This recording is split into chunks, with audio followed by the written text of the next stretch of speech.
FAA and others. And so before we get into some of these that were not applied, I just was hoping that you could give our viewers some context. After a crash happens like this, what normally happens? Is it normal that recommendations are made and then perhaps maybe not followed? Normally the NTSB recommendations are followed because the FAA often looks at the NTSB as a very public organization, and part of the thinking at FAA is, hey, maybe we missed this. We ought to really take a look at this. But again, that's only when the decisions can be made within the agency. And what you're going to see on some of these recommendations is that these, would have evolved into decisions outside of the FAA. So let's give an example of one of them that goes to your point that you made here. We're watching some animation of this plane. This plane that was flying from New York didn't have to have flotation devices on the plane because it wasn't going for an extended time over open water. So it's not required to have flotation devices or rafts. It just happens that this Airbus A320 did. And so one of the recommendations by the NTSB was, hey, listen, maybe we should put some sort of flotation devices on all planes regardless of whether or not they're going over open water. And the FAA responded that it was leaving that up to the airlines. Why is that?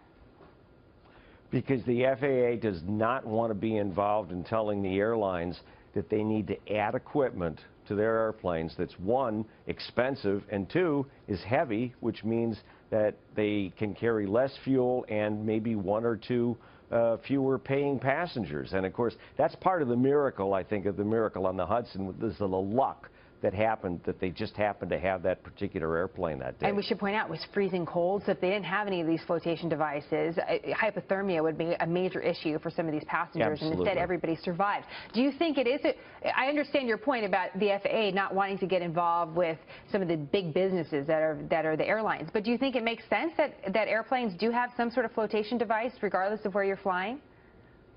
Well, I think you have to make a decision that when you look at the places that domestic airlines fly here, I mean, most of the time they're not over water at an altitude as low as where 1549 was.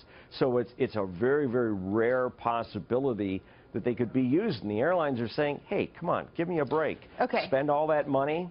Yeah, right, and so that's what they're taking into consideration. Let me ask you about this other recommendation. Right now, pilots have a checklist if there's engine failure at, let's say, 20,000 feet. But these pilots obviously couldn't go through that checklist. By the time they were going through the checklist, they were actually already in the water because they had engine failure at 2,000 feet instead of 20,000 feet. So the NTSB said there should be some requirements in place for pilots to have a checklist at lower altitude. And that's another one where the FAA said that they weren't going to require that. Why is that? Well, that's an interesting one because I have to admit I even wondered about that one myself. I mean, the practical aspect of the checklist was to figure out how to get the engine started if they would do that. And they didn't have enough speed. You need air through the motors, and that requires a steep dive, and they didn't have the time for that. But is there another checklist they could